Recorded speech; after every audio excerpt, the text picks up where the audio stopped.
Y del que hemos platicado a través de esta mañana. Y es derechos humanos al centro de la operación del negocio. Cómo los derechos Ahí humanos mero. deben de estar al centro como el ser humano, ¿no? O sea, debemos de estar centralizados en que somos individuos, somos personas y Exacto. cómo podemos fortalecer este tema dentro de las organizaciones. Así es. Y para esto tenemos Tenemos a quien nos acompaña en este panel de derechos humanos como moderador o moderadora a alguien de casa, que es Ana María Sánchez Rodríguez, quien es coordinadora del Centro de Pensamiento aquí del CEMEFI y que nos va a hacer favor de moderar toda esta discusión. Y bueno, para quienes no lo saben, pues tenemos es uno de los nuevos proyectos desde hace algunos meses aquí en el CEMEFI y que Ana María Anita lidera. Entonces, bueno, pues aquí la tenemos y también, pues, ¿quiénes tenemos más, Mari Carmen, aquí? bueno, tenemos de panelista a Mauricio Ariza Barile, que es de Diversity, Equality and Inclusiveness, de EY. Bueno, Igual, EY podría igual. ser, porque es de Estados Unidos. Igual, Ernst Young antes, Oh ¿cierto? my God, yes. Entonces, bueno, pues ahí está, en todos los idiomas posibles, nada más le faltó el francés, pero en un ratito le sale. Entonces también tenemos como panelista a Andrea Pradilla. Pradilla Andrade, directora para Hispanoamérica de GRI, y ya que estás en ese tono, pues GRI también, ¿no? GRI. Ok, bueno, pues ya estamos listos para empezar. Nos dicen que un minutito más porque están Están conectando, ajustando a ellos. en la Tres. conexión. Pero, ¿sabes qué te voy a platicar, Mari Carmen? Bueno, recordar, porque ya lo comentamos tú y yo hace ratito, estos Esto es datos importantísimo bien y se los queremos interesantes. compartir. 981 empresas ESR obtuvieron el distintivo este año 2022. 981. Ya casi llegamos a las 1000. En O cualquier, sea, esto se está replicando, es en un poco a descuido poco. O y sea, ya la cultura estamos. de la responsabilidad social no es una calcomanía que se pega, sino se tiene que ir metiendo dentro de las Así organizaciones es. poco a poco y creo que van a ir creciendo porque esto se Claro. contagia. Y 1000 empresas grandes, no, no es poca cosa. No, Claro, quisiéramos que fueran muchas más con esta cultura. Entonces, y compartirte también que tenemos aquí por sectores, estado y por estados sector, y por sectores. ¿no? En el sector de servicios, casi 400, 389. 389. De la industria de manufactura, tenemos 261. De comercio tenemos 106. Exacto, de transporte y comunicaciones, 72. De grupo agropecuario o de estos temas, de este sector, 51 empresas. 61 del ramo de la construcción. Y 41 del minero y extractivo. Ahí está, entonces, bueno, pues 1, 2, 3, 6, 7 sectores aquí representados en estas Que 981. cabe destacar que hay muchos subsectores, pero Claro. es importantísimo destacar que se están integrando temas que a lo mejor podrían parecer como controversiales en aspecto o que a lo mejor durante años no tenían este distintivo en términos de mentalidad, ¿no? O sea, Así por es. ejemplo, yo le aplaudo muchísimo a todo el sector minero que se Claro. integre al distintivo y que se sume a esta iniciativa. Así es, nada fácil. Y pues todos, gracias Todos. por su esfuerzo y por su compromiso. Y ya estamos listos. Ahora sí, Nos vamos al panel. vámonos al panel. Perfecto. Pues muy bien, muchísimas gracias. Estamos en esta sesión que me complace en moderar. Entonces estamos con Mauricio, con Andrea, en un panel que refiere a los derechos humanos en el centro de elaboración del negocio. Entonces, Mauricio, Andrea, bienvenidos. Si les parece, vamos como a arrancarnos en estos 45 minutos que tenemos, que es realmente muy poquito tiempo, pero ojalá que podamos dejarles ideas claves sobre cómo implementar el respeto a los derechos humanos en las empresas, que esa es una de las cosas que tenemos que abrir espacios para dialogar y este es uno de ellos, ¿no? Entonces, para empezar un poco, me encantaría preguntarles, yo sé que es una pregunta amplia, pero es como para calentar motores, ¿qué significa tener los derechos humanos al centro de la operación del negocio? Y si les parece, podemos ir primero con Andrea y después, Mauricio, nos pasamos para ti para que nos arranquemos. Por favor, Andrea, gracias. Hola Ana, gracias a ti, Mauricio, qué gusto saludarte. Hola a todas las personas que están con nosotros en este momento. Creo que esa es la pregunta, Ana, ¿cómo se pone en el centro de la operación del negocio? Desde GRI entendemos que tener los derechos humanos en el centro de la operación del negocio implica entender y aplicar adecuadamente el concepto de impacto como columna vertebral de la debida diligencia y de la conducta empresarial responsable. Es desde ahí, desde donde una empresa logra identificar si un derecho humano está siendo afectado y qué tan grave es dicha afectación. Los principios rectores y los tres pilares están fundamentados en todos lados en el concepto de impacto. Entonces, ese para nosotros es el asunto central de la discusión de derechos humanos y empresa, tanto desde lo público como desde lo privado. Y es quizá donde radica, digamos que la mayor complejidad. Los estándares GRI definen el impacto como ese efecto que tiene una organización o que podría tener sobre la economía, el medio ambiente de las personas, incluyendo esos efectos sobre los derechos humanos conectados con la actividad o la relación comercial que puede tener la empresa. Por ejemplo, una empresa puede generar un impacto en las personas a través de sus prácticas de empleo, salarios que pagan los empleados o en cadena de suministro, condiciones laborales de los trabajadores, de los proveedores, o a través del producto y servicio, la protección de los datos de los clientes. Y en ese orden de ideas, para nosotros tenerlo en el centro es algo que reflejamos también en la reciente actualización de los estándares del GRI, es arrancar por una identificación de ese impacto y desde todo el espectro de lo que implican los derechos humanos, es decir, poder tener el proceso de arranque asociado muy bien a los bienes y servicios que produce la organización y con esa buena comprensión del impacto que se traduce, digamos que en un ejercicio de materialidad y sí poder pasar a evaluar dichos impactos y a priorizar acciones respecto a esto. Entonces, para nosotros resulta esencial para llevar esto al centro de la operación de las empresas, que haya una buena comprensión del concepto de impacto, los elementos y criterios que estamos utilizando para evaluarlos, y que con una buena identificación y evaluación, ahí sí pueda yo avanzar a gestionar, digamos que otros elementos de la práctica empresarial. Pero para nosotros parte de entender muy bien ese concepto de impacto, poderlo identificar, poderlo evaluar y después convertir eso en una serie de temas materiales. Y dejo ahí porque sé que tenemos más preguntas. Gracias, Andrea. Fíjate que es como nuevo para mí el enfoque que tú nos estás refiriendo con el GRID, ¿no? El revisar efectivamente que el concepto de impacto, yo diría impacto social, ¿no? También el rol y el valor social que tiene la empresa con el contexto, con los contextos económicos, los contextos sociales. Y me voy contigo, Mauricio. ¿Cómo te suena esto? ¿Qué es para ti el tema de los derechos humanos ponerlo en el centro de la operación del modelo de negocios? Muchísimas gracias, Ana María y Andrea. Un gusto y buenos días a todas las personas que nos acompañan. Ya se comentó pues bastante, pero yo diría que significa también reconocer la importancia de centrar y reorientar nuestras operaciones, nuestra práctica, nuestras políticas bajo un enfoque integral que vaya justamente orientado hacia la no discriminación de las personas, hacia el respeto de los derechos colectivos, a revisar los mecanismos de producción y el impacto que tiene en las comunidades en donde una empresa tiene presencia como tal, saber que esta responsabilidad que tienen los centros laborales puede incluso disminuir las brechas de discriminación estructural, fomentando algunos elementos como puede ser la movilidad social, y poniendo siempre en todo momento la promoción y la protección de los derechos laborales y el derecho a la igualdad y la no discriminación, que son un derecho y un principio en sí, ¿no? Ahora bien, esto se tiene que observar desde una manera holística.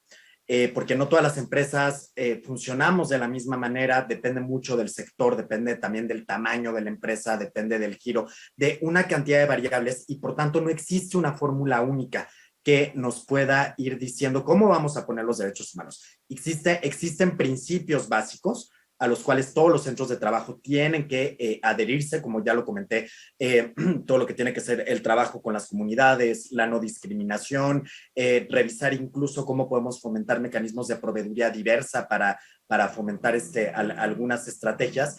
Y ya hay diversas, nada más, con esto voy a ir cerrando porque sé que estamos sobre tiempo, pero esto es muy importante que lo reconozcamos porque todavía al día de hoy, por ejemplo, para el caso de la Ciudad de México únicamente, en el 2020 el Consejo para Prevenir la Discriminación de la Ciudad de México, el COPRED, documentó que algunas de las quejas, el 14% era despido por embarazo. Entonces, ahí tenemos que seguir viendo cómo existe todavía esta prevalencia de la discriminación en diferentes prácticas empresariales. Claro que esta fue muy vinculado a temas de retención, contratación y desarrollo de carrera. Ahí por el tiempo yo cerraría. Hijo, estamos tomando, son además aspectos sumamente relevantes, el tema de la no discriminación. Digo, yo sé que lo has abordado también, el tema de la inclusión, luego habría que también problematizar el tema de la inclusión. Y mencionaste algo al final que me encantó esto de, porque yo sé que no es fácil tampoco, hay muy buenas intenciones por parte de las empresas, algunas, de poder aplicar los principios y los estándares de derechos humanos y no es tarea sencilla. Entonces, en ese sentido, me encantaría que pudieran platicar, bueno, qué dificultades se encuentran, ¿no? Sobre todo Andrea, Ingrid, que llevas, yo me metí un poquito a explorar la página, está muy comprensivo el asunto de los estándares y hay, y digamos, una actualización de los estándares 2021, pero sí ahondar en este tema de la aplicación de los derechos humanos, en cómo, por ejemplo, hay una falta de vinculación entre el reportar y lo que se reporta y lo que realmente se hace, ¿no? Entonces, ahí dejarme, si quieres, me voy contigo, Andrea, y después, pues, conversamos contigo, Mauricio, ¿cómo ves este tema? Tú partías de, efectivamente hay unos principios y unos estándares que te dan un deber ser y esos requieren herramientas y requieren organizaciones que estén acompañando los procesos porque esto definitivamente es una narrativa nueva para una empresa. Y digamos que sumado a esto, y vuelvo a mi discusión de impacto, los principios rectores sobre derechos humanos y empresa, que son pues, nuestro marco, reconocen la importancia de que las empresas reporten públicamente información sobre sus impactos en derechos humanos. Y esto no es capricho. De hecho, requiere a los estados que en el marco del deber de protección reglamente y haga exigible a las empresas la comunicación de los impactos que estén generando o con los cuales estén relacionados y establece que en el marco de debida diligencia las empresas tienen la responsabilidad de identificar y evaluar el impacto real y potencial de sus actividades y comunicarlo. En todos los distintos momentos, los principios rectores siempre están hablando de gestión y reporte, van de la mano. El primer reto que vemos nosotros que enfrentan las organizaciones es conceptualizar y dimensionar bien el impacto. El concepto de impacto, si hiciéramos un sondeo con todas las personas que están acá y les dijéramos, ¿usted qué entiende por impacto? Probablemente tendríamos muchísimas definiciones. Y curiosamente, los principios rectores no definieron de manera específica lo que debían entenderse por impacto en los derechos humanos. Entonces, posterior a ello, hubo una guía para la interpretación sobre la responsabilidad empresarial de respetar los derechos humanos de la Oficina del Alto Comisionado para los Derechos Humanos, que buscó un poco clarificar a qué se refería, porque es curioso que se hable tanto de impacto, pero que no entráramos a definirlo. Y imaginemos esto a nivel micro en las empresas, ¿no? No está en los principios, entonces cada una haga un ejercicio lo mejor que pueda para definir ese impacto y proceder a identificarlo. Y de ese documento que les menciono se empezó a hablar un poco de los riesgos relacionados con los derechos humanos y de las consecuencias negativas sobre los derechos humanos. Pareciera ser una aproximación más desde el riesgo y desde el impacto negativo. Y ese abordaje de ese impacto definitivamente se realiza desde esas consecuencias negativas o alteraciones que generaba o que podía generar una empresa frente al ejercicio regular de los derechos humanos de un tercero. Con base en eso entraba uno a evaluar la gravedad de la afectación. Sin embargo, esa es una discusión un poquito desde lo negativo, ¿no? Desde el riesgo. Y desde la tendencia de conducta empresarial responsable pasa una cosa interesante y es que sí se considera tanto la identificación y la gestión de los temas negativos como las contribuciones positivas al goce de los derechos, los impactos positivos, teniendo un enfoque mucho más integral de este concepto y diría yo mucho más esperanzador para cualquier organización que sienta que no solo estamos causando impactos negativos, sino que de hecho tenemos el potencial de generar una serie de impactos positivos. Para ambos casos, un ejercicio adecuado de esa debida diligencia requiere que las empresas tengan claridad sobre el concepto de impacto para que puedan identificarlo y evaluarlo de manera apropiada, puedan después llevarlo a una estrategia de gestión y puedan comunicarlo apropiadamente. Este para mí representa una de las principales problemáticas para la práctica empresarial en América Latina, donde con contadas excepciones continúa existiendo una insuficiente comprensión o entendimiento de los impactos que las empresas generan en los derechos humanos en el espectro más amplio. Entonces, digamos que si esa conceptualización no está bien hecha, la identificación del impacto se vuelve mucho más compleja y termina en algunos casos pudiendo llegar a ser hasta superficial. Entonces, digamos que ahí la invitación sí es a pensar muy bien en esa conceptualización que se hace del impacto para poderla llevar a una buena identificación. El siguiente reto, Ana, y con esto cierro, es que si esta parte no te queda bien, entonces ya lo que entregas desde el punto de vista de la rendición de cuentas pareciera no tener sentido con lo que hace la organización.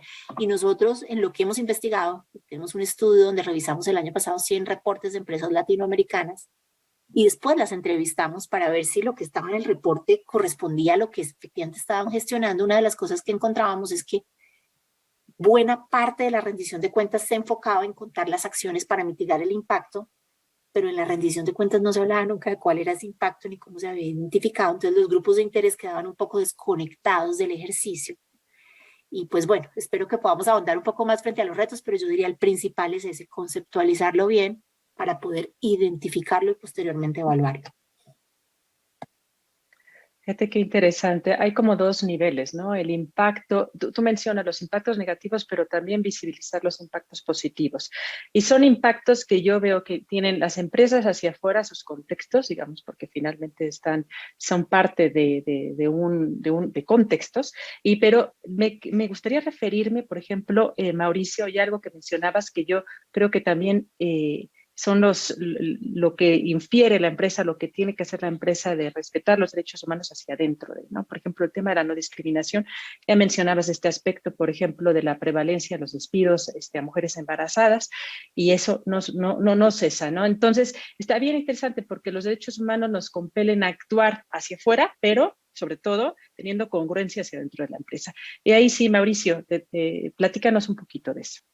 Sobre dificultades que, digamos, podría observar es justamente todavía tenemos que normalizar la actividad de medir y reportar, de cómo la garantía de los derechos humanos se van reflejando en diferentes espacios de la vida de las empresas. Como ya lo comentaba Andrés un momento, ¿no? Desde la cadena de suministro a la existencia de políticas, a las prácticas que tú haces tanto en materia de gente, pero también en materia de producción. Y todo esto ya se tiene que ver como una realidad inseparable del ecosistema de las empresas y el mundo de los negocios. Ahora bien, es muy distinta la realidad que pueda tener una empresa grande a una pyme o a una mipyme. Entonces, se tienen que también ir viendo de qué manera los mecanismos mediante los cuales se reportan se van ajustando justamente a la realidad del tamaño de la empresa o del centro de trabajo. Porque también, aunque sean de una misma empresa, no existen a veces las mismas prácticas dependiendo de la entidad federativa, el estado, el municipio o la ubicación geográfica en la cual vayan teniendo, ¿no? Que eso es muy común cuando dicen, podemos tener prácticas de derechos humanos muy avanzadas en corporativos en Bogotá, en Ciudad de México, en San José, Costa Rica, pero no necesariamente se ve reflejada por cuando ya lo trasladamos a espacios donde se está produciendo algo, ¿no? Y para que una estrategia realmente de respeto a los derechos humanos tiene que verse como un proceso end-to-end. ¿A qué me refiero con eso? Tiene que abarcar todo lo vinculado a políticas y procesos en materia de gente, en reclutamiento, en mecanismos mediante los cuales evaluamos el desempeño de los colaboradores mediante un enfoque de interseccionalidad y equidad. Se tiene que revisar muchas estrategias que ya existen, varias, de mentoría entre centros de trabajo, revisar los temas de procurement, que en México y en América Latina sigue siendo un tema sumamente descuidado, ¿no? ¿Cómo podemos dar a grupos poblacionales minoritarios la oportunidad de que sean proveedores en los centros de trabajo? Y incluso herramientas como puede ser el distintivo SR, nos permite a nosotros evaluarnos y saber, independientemente de si obtengamos el distintivo o no, nos permite ir viendo en qué nivel de avance y en qué grado estamos.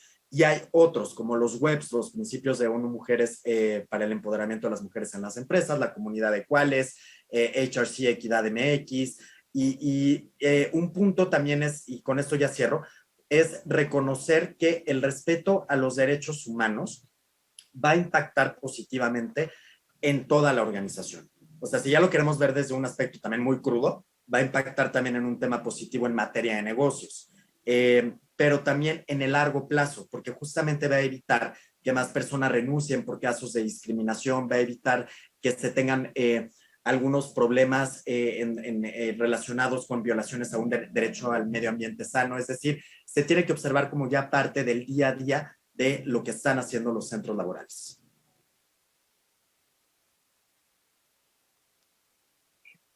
Pues, híjole, hay muchísima tela de dónde cortar.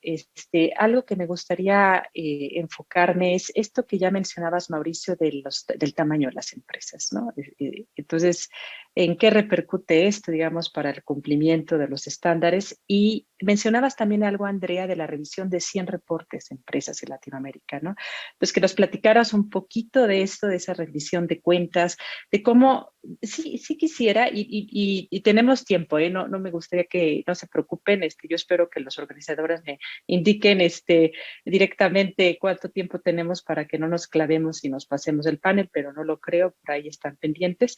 Entonces, sí, por ejemplo, ir encaminándonos a soluciones, es decir, cómo se les ayuda desde GRI, desde EY, al cumplimiento de los derechos humanos de las empresas. ¿Qué se puede hacer para decir, bueno, que no haya pretextos, ¿no? Que se asuma una agenda de derechos humanos por parte de las empresas, me parece a mí fundamental.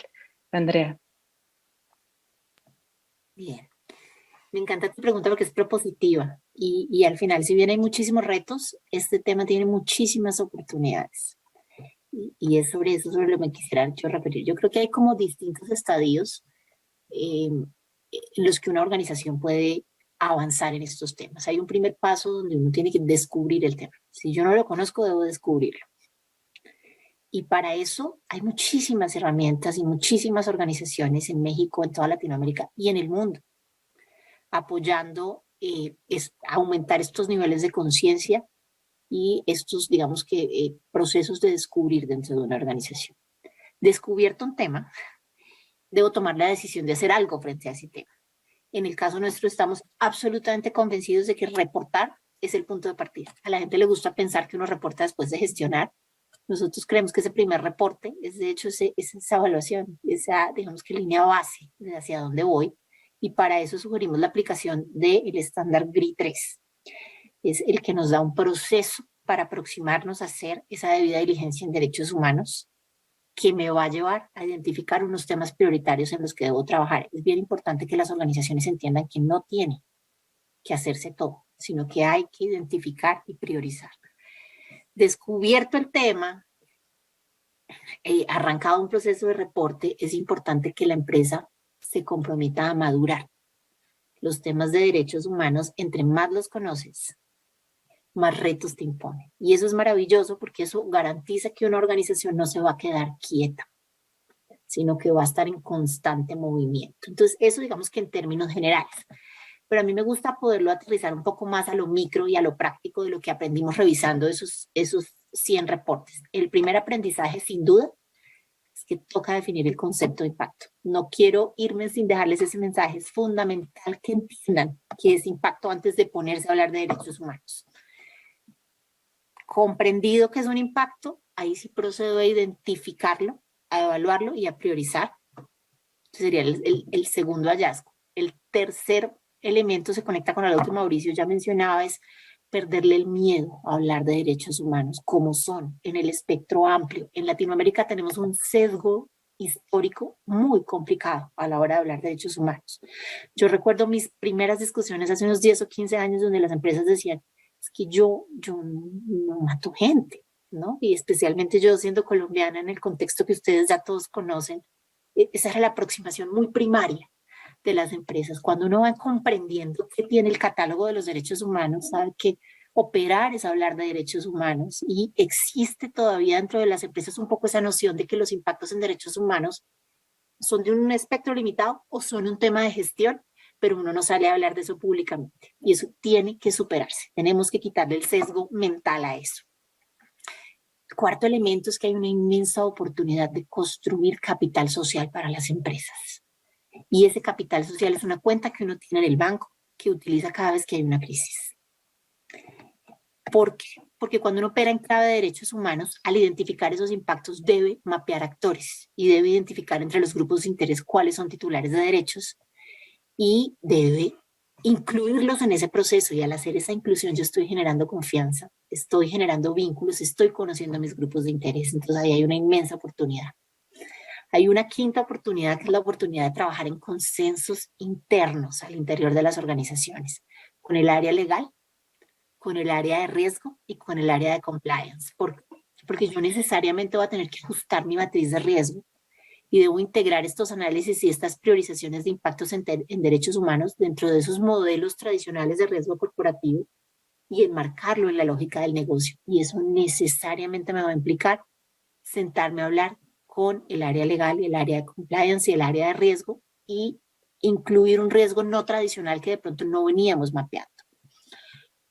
Otra oportunidad, bajo la lógica tradicional de riesgo corporativo se tiende a dar mucho peso a la probabilidad.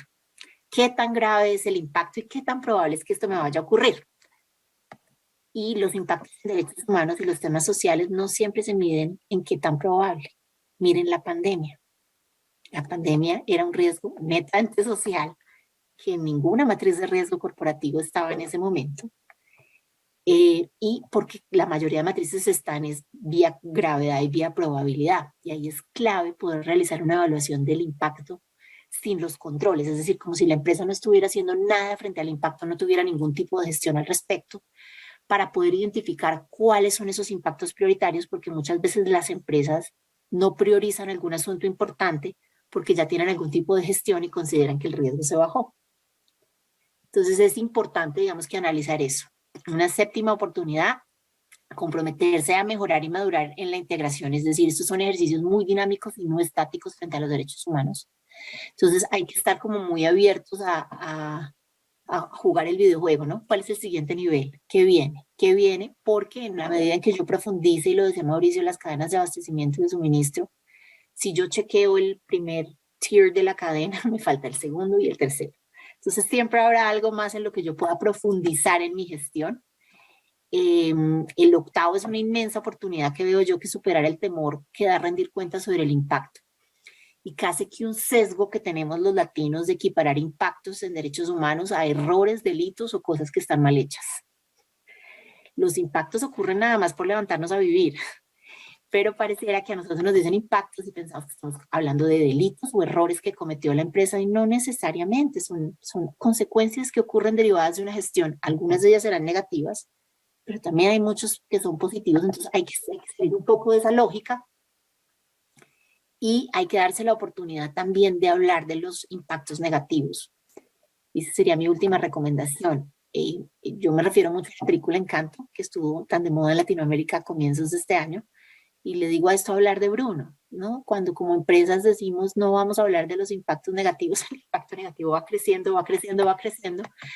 Y en el estudio que les cuento que hicimos, de los 100 reportes que revisamos, el 95% se enfoca en impactos positivos y solo un 5% hablaba de impactos negativos. Eso hace casi que pensar que estamos frente a empresas perfectas, que eso no existe. Entonces hay que darse la oportunidad de entregar fotos balanceadas de la gestión y empresas reales, que es lo que tenemos, que tienen impactos. Todas tienen impactos en derechos humanos. Oye, es sumamente interesante. Efectivamente, el fenómeno de tenemos que hablar de Bruno sucede en todos los ámbitos, ¿no? Y en el ámbito de las empresas parece que también es una constante. No, fíjate que antes de pasar a Mauricio brevemente, me gustaría que pudieras darnos un ejemplo de definición de impacto, porque hemos hablado de impactos y sobre la manera tan importante de conceptualizar, de identificarlo y de entenderlo. Entonces, si nos pudiera dar un ejemplo, y de ahí ya me voy contigo, Mauricio, vamos a tener al final de esta pregunta, vemos cuánto tiempo nos queda y quizás abrimos a preguntas, bueno, no quizás, les vamos a dar oportunidad a quienes nos están escuchando a que puedan formular sus preguntas y que nos las puedan leer. Pero bueno, Andrea. No debo acá sumarme, no tengo otra opción a la definición que hacen los estándares GRI de impacto. Y lo que hicimos en el proceso de actualización de los estándares fue mirar todos los marcos internacionales, las buenas prácticas. Recordemos que para expedir los estándares GRI hay un proceso siempre consultivo con grupos de interés y hay aparte una revisión de buenas prácticas internacionales.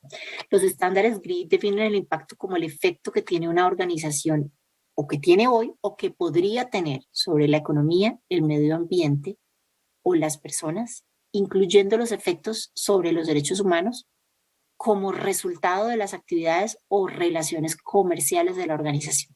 Esa es la definición exacta. Y los estándares van a dar algunos ejemplos para ilustrar y eran los 3 ejemplos que les mencionaba al comienzo, bien podría ser vía prácticas de empleo, cadenas de suministro o a través de productos y servicios. Y es interesante que a la hora de hablar de productos y servicios se habla de la protección de datos de los clientes. Por ejemplo, eso es un derecho humano, la protección de los datos de los clientes. Entonces es ampliar ese espectro, la definición es precisa y los nuevos estándares en GRI 3 te dan una manera de poder hacer esa identificación de los impactos con base en ese concepto. Perfecto, pues muchísimas gracias ahí y me iría con Mauricio. Mauricio, ya Andrea ha mencionado algunas oportunidades, sobre cómo podemos finalmente potenciar el trabajo de las empresas en el cumplimiento y el respeto a los derechos humanos. ¿Qué nos podrías decir al respecto? Gracias. Justamente comparto de Andrea lo de priorizar.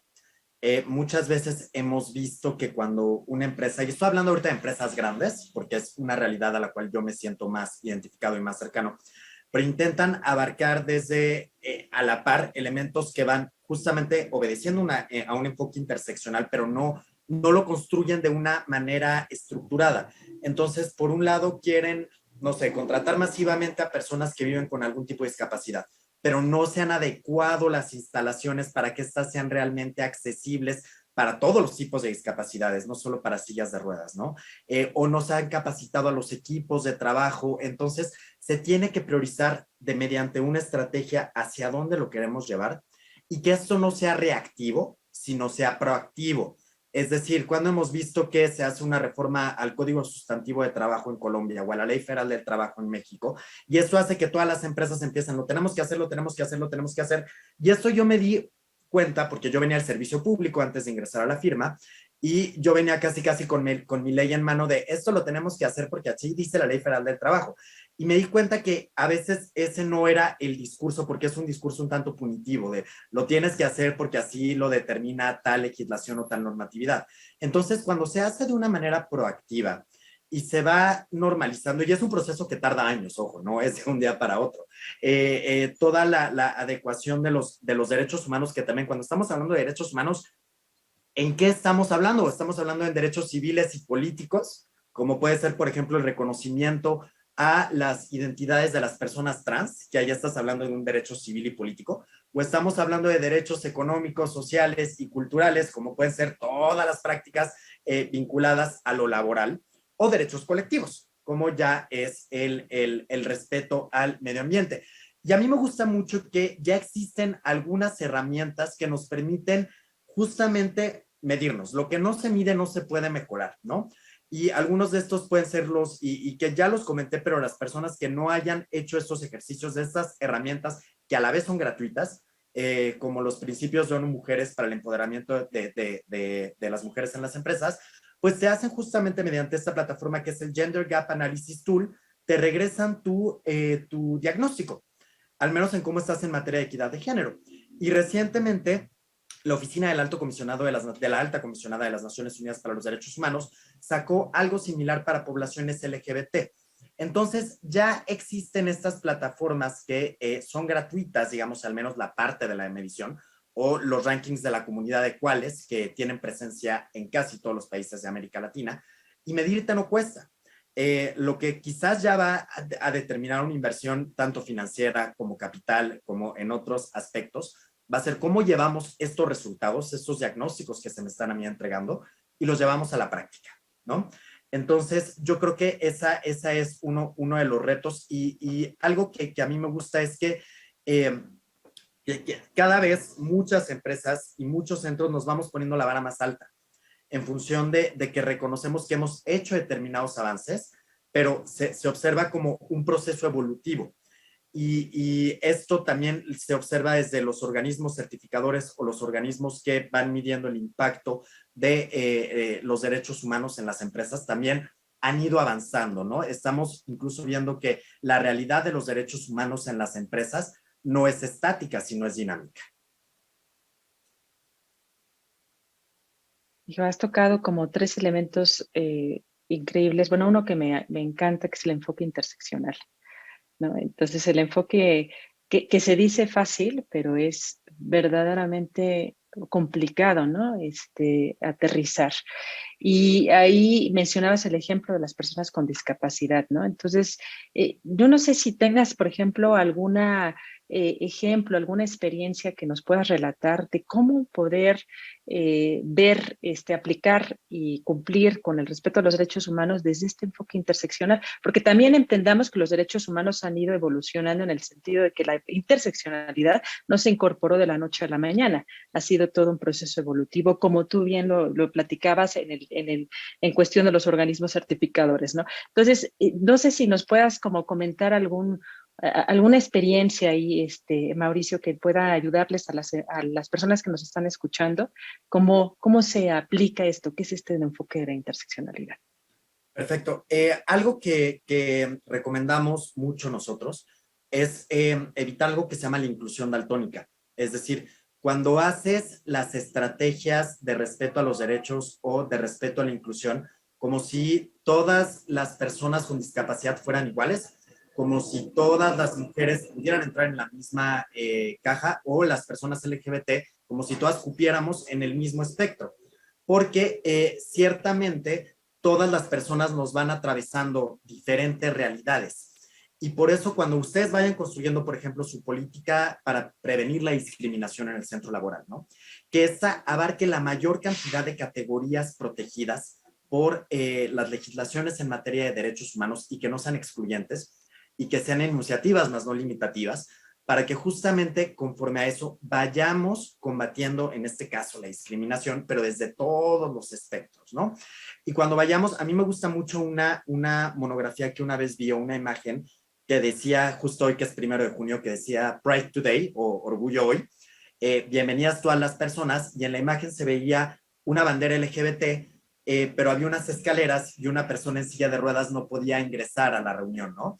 Entonces, tenemos justamente que observar que cuando hacemos ahorita, por ejemplo, eventos, ¿no? Que ahorita que viene junio y viene un bombardeo de webinars, si realmente estamos, por ejemplo, y voy a intentar poner un ejemplo bastante como accionable. Dentro de nuestros panelistas estamos considerando a personas de todas las experiencias, o sea, o son solo puros hombres gays, blancos, que por ejemplo yo entro en esa categoría, pero también estamos incorporando experiencias de mujeres lesbianas, personas racializadas, personas trans. Contamos con una persona intérprete de lengua de señas de la que sea, mexicana, de Estados Unidos, de Colombia, etc. Estamos poniendo subtítulos hasta abajo de estos espacios digitales. Todo eso que también es parte de un proceso evolutivo, es conforme vamos viendo los temas de interseccionalidad, ¿no? Desde una cosa tan burda que ahorita pudiera decir como, pues vamos a hacer un webinar, pero para que vean todo lo que tenemos que considerar. Estamos considerando los temas de accesibilidad digital, estamos considerando los temas de representatividad, estamos considerando, o sea, hay una cantidad de elementos que se pueden ir tomando en cuenta, o por ejemplo, algo que nos dimos, que recientemente nos pusimos a pensar es, cuando hablamos de, no sé, licencias de maternidad, y resulta que hay dos mujeres que son una familia lesbomaternal en un mismo centro de trabajo. Y una, digamos que es la mamá gestante y la otra es la mamá adoptante. ¿Qué criterio va a utilizar la empresa desde un enfoque de interseccionalidad para dar las licencias de maternidad? Y son esos detallitos y esas preguntas que nos han ido surgiendo conforme hemos ido evolucionando en estos aspectos, ¿no? Y que también refleja que a veces la legislación en materia laboral y de derechos humanos también se ha quedado un poco corta y que también ya es momento de que se vaya actualizando en muchos elementos, ¿no? Entonces ahí yo me detendría para no abarcar más tiempo. Muchas gracias, Mauricio. Muy cierto. Y además, sí, esto interesante que habría que revisar finalmente la legislación e ir no sé si avanzando un poquito más rápido, ¿no? Y esto que decías, ¿no? Ser más proactivos y no reactivos, generalmente nos pasa. Entonces, yo ahí, estamos como a 11 minutitos de terminar el panel. Le preguntaría a quienes nos están apoyando con el chat de los participantes si hay alguna pregunta, y si no hubiera ninguna pregunta, yo me lanzo con otra porque esto da para mucho. Entonces, no sé si nos ayudan por ahí, me parece que podían leernos las preguntas para poder responderlas. Ay, Así es, Ana María. Más que una pregunta, tenemos Lilia Carvajal Glass nos dice, increíble tema de derechos humanos al centro de la operación del negocio. Nos saluda a todos y todas desde la oficina del Global Reporting Initiative en México. Muchas gracias. Bueno, pues entonces yo me voy a seguir porque esto estoy aprendiendo muchísimo de nuestros dos panelistas. Entonces, quisiera ahondar sobre esta oportunidad de la que referías, Andrea, esta de la oportunidad de la empresa para construir capital social. Y luego hay una frase que me encantó, que de ahí tendremos que poner, ¿qué significa operar en clave de derechos humanos? Esto así me parece que lo tenemos como que deshebrar, ¿no? Desmenuzar, así como cuando ubicamos cuáles son los ingredientes que necesitamos para eso. Entonces, Andrea, por favor. El enfoque de derechos necesariamente implica que las organizaciones hablen con gente y conozcan sus grupos de interés, no para hacer un reporte, no para hacer un proceso de debida diligencia, sino para gestionar, para operar, para existir. Uno oye con frecuencia que las empresas dicen mi activo más importante es la gente. Y un proceso de debida diligencia y operar en clave de derechos humanos implica que tú hagas eso realidad, que no sea solo mi activo es la gente, sino que eso lo lleves a la práctica.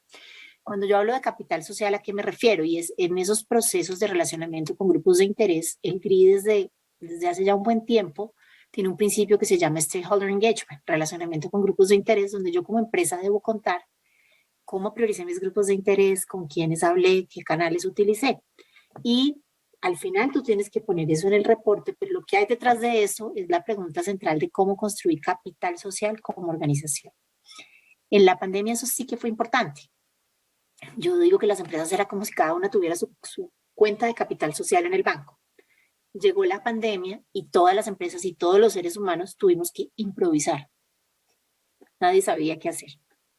Pero como en el teatro, improvisa mejor el buen actor que el que no lo es y el que se ha preparado. Y aquellas empresas que ya tenían una construcción de un capital social sólido derivado de sus procesos de gestión de la inclusión, de la diversidad y de la sostenibilidad, tuvieron la posibilidad de atender sus relaciones con grupos de interés de manera mucho más rápida. Y esto no lo digo yo, lo contaron las mismas empresas.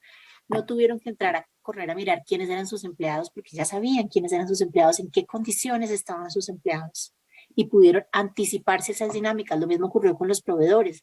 Vimos muchísimos ejemplos de proveedores que decían yo espero y empresas que decían yo apoyaré a mis proveedores mientras estamos en esta crisis. Y eso de alguna manera es una cuenta que tú tienes en el banco y que de la que sacas cuando hay crisis. Entonces apenas hay una crisis importante, tú haces uso de esos recursos y entre más grande sea tu capital social, digamos que más sólido eres al final como empresa y operar en clave de derechos humanos es necesariamente fortalecer ese capital social que tiene una organización vía sus grupos de interés en una relación de respeto y de igualdad entre unos y otros. Entonces digamos que ese es como el primer elemento al que yo me referiría. Y el segundo al que me quiero referir frente a operar en clave de derechos humanos es que es complejo, digamos que es muy sencillo hablarlo acá, pero hacerlo en las empresas puede llegar a ser muy complejo. Y para nosotros operar en clave de derechos humanos tiene unos retos importantes, ¿no? Y yo les decía que uno empieza descubriendo. Normalmente, ¿qué hacen las organizaciones o qué hacemos las organizaciones? Entramos en un primer estadio de sensibilizar, ¿no? De hacer consciente a los demás de la importancia de un tema. Normalmente organizamos algún entrenamiento, algún webinar, buscamos, como decía Mauricio, la mayor diversidad, historias que conecten, que activen. Y eso tiene, digamos que, un éxito moderado, es decir, si tú le preguntas a la gente, ¿sale usted más sensibilizado frente a la importancia de los derechos humanos? Todos dicen sí, por supuesto, sin la menor duda, ¿verdad? Conoce, entonces ya sensibilizada a la gente, yo la entreno, porque no es suficiente que yo crea que algo es importante, la tengo que entrenar en el espectro amplio de derechos humanos, ¿no? Entonces, ¿a qué me refiero?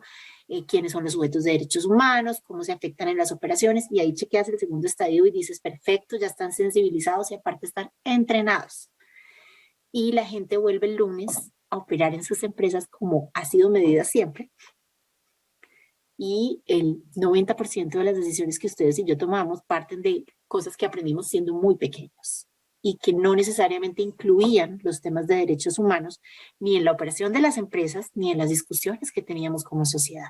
Entonces eso hace que sea necesario diseñar procesos, espacios y herramientas que impidan que ustedes y yo el lunes tomemos decisiones como las hemos tomado toda la vida y que nos obliguen necesariamente a incluir estos nuevos criterios y estas nuevas métricas y estas nuevas dinámicas en el quehacer de nuestras operaciones diarias. Entonces, no, digamos que para darles un ejemplo con los sesgos asociados a la equidad de género. Tú puedes entrenar y de hecho la data lo que muestra es que tú puedes entrenar muchísimo, tú puedes hacer muchísimas sensibilizaciones, pero los números no estaban cambiando ni estaban aumentando porque los procesos de contratación no estaban cambiando y los sesgos se mantenían ahí. Entonces, por eso es que nosotros creemos tanto en el proceso de reporte, porque el proceso de reporte para nosotros es el que jalona esa cultura detrás a través de unas preguntas muchas veces incómodas, a través de preguntas muchas veces que no estamos listos para responder, pero que en la medida en que nos las hagamos, nos garantizamos que por lo menos una vez al año detonamos esas conversaciones complejas dentro de la organización y podemos diseñar esas acciones que van a asegurarnos que, por supuesto, en el reporte se vea distinto, pero mucho más importante que se viva en la cultura de las organizaciones una toma de decisiones diferentes. Hay un ejemplo muy concreto con el que quiero ilustrar este punto y es la industria de hoteles. Por muchísimos años nos sensibilizó a ustedes y a mí frente a la importancia de apagar la luz, ¿no? Cuando salíamos de las habitaciones. Y ni ustedes ni yo, por más amantes de la sostenibilidad que fuéramos, las apagábamos. Los números no bajaban, se medía y no bajaban. ¿Qué terminan haciendo? Desde el diseño se inventan un tool, una herramienta que cuando tú salgas, saques la tarjeta y se apague la luz y ayudes a las personas a tomar decisiones. Lo mismo tiene que ocurrir con los temas de derechos humanos. Sería políticamente incorrecto para cualquiera decir que no importan, pero llevarlos al centro de la operación requiere hacer cambios estructurales en la manera en que se toman decisiones y en los procesos de las organizaciones para poder llevar eso a una realidad que tiene que estar siempre, siempre soportada con cifras y con métricas que permitan dar cuenta de esos cambios que generé. Ya lo has dicho muy bien y de hecho me gustaría terminar con esta última frase que decías para darle la última palabra a Mauricio, porque estamos a 3 minutos de terminar, pero justo lo que decías, Andrea, poner los derechos humanos en el centro de la empresa implica cambios estructurales y es un compromiso total. Mauricio, vas a hacernos el gran honor de cerrar el panel a 3 minutos. Muchísimas gracias y me voy midiendo en tiempo con reloj en mano. Algo que habían comentado incluso antes de que abriéramos el panel era el mensaje de Tone of the Top. Si no existe un compromiso desde las más altas esferas de liderazgo, muy difícilmente se va a tener un éxito en todas estas estrategias de respeto a los derechos humanos. Y conforme lo que va diciendo Andrea, es importante que esto sea integral porque puedes hacer, por ejemplo, muchos programas de empoderamiento femenino, pero si esto no lo tienes apalancado con que ya revisaste tus indicadores de desempeño, y que no impacte negativamente, o que haya programas de mentoría para mujeres o programas de sponsorship incluso, vamos a regresar a toparnos con la misma pared. Entonces, tiene que ser muy importante que estos, por ejemplo, estos temas sean integrales. Nosotros, por ejemplo, antes dábamos muchos webinars, por ejemplo, en materia de inclusión trans, y recientemente abrimos ya nuestros primeros servicios sanitarios neutros en diferentes oficinas en México y también modificamos nuestro código de vestimenta porque dijimos tenemos que ser congruentes entre el hacer y el decir. Entonces yo finalmente saldría invitando a todas las personas que nos acompañan a que realmente puedan medirse, puedan conocerse en cómo estamos, que conozcan las realidades que operan al interior de sus centros de trabajo en materia de gente, en materia de procesos, en materia de impactos, que usen todo este mundo de información que ya tenemos y que si algo ya contamos son herramientas y que si no estamos seguros, seguras de cómo las vamos a implementar, acerquémonos a organismos, acerquémonos a otras empresas, aunque sean del mismo sector. Eso incluso a veces es mejor porque conocen cómo opera el sector y cómo se han encontrado a determinados retos. Pero no nos detengamos si vemos que tenemos que alcanzar algunos temas en materia de derechos humanos, de diversidad, de inclusión, de no discriminación, veámoslo como una realidad que ya está y que es inseparable del mundo de los negocios. Gracias, Mauricio, y gracias de verdad por el tiempo. Nada más agradecerles a ambos y leer algo que me manda por acá Paulina. Por aquí nos dicen, Katia, me encanta el enfoque transversal e interseccional que plantea Mauricio. Efectivamente sí es, y a veces pocas empresas lo entienden. Sandra nos dice que quisiera conocer la plataforma para hacer el gender analysis. Yo creo que, bueno, podríamos, no sé, ahí no me quiero comprometer, pero finalmente está GRI, está igual y están las herramientas de las que habló Mauricio, y para poderlas ponerlas a su disposición, las ligas, en fin, ¿no? Para quienes nos están acompañando durante todo este encuentro y más allá. Pues muchísimas gracias, ha sido verdaderamente un placer. Yo creo que estas conversaciones hay que continuarlas y gracias por acompañarnos en este encuentro. No sé si estamos a tiempo, ¿verdad? No sé si, porque todavía me tienen acá en el Zoom, si está por ahí Edgar o Mari Carmen.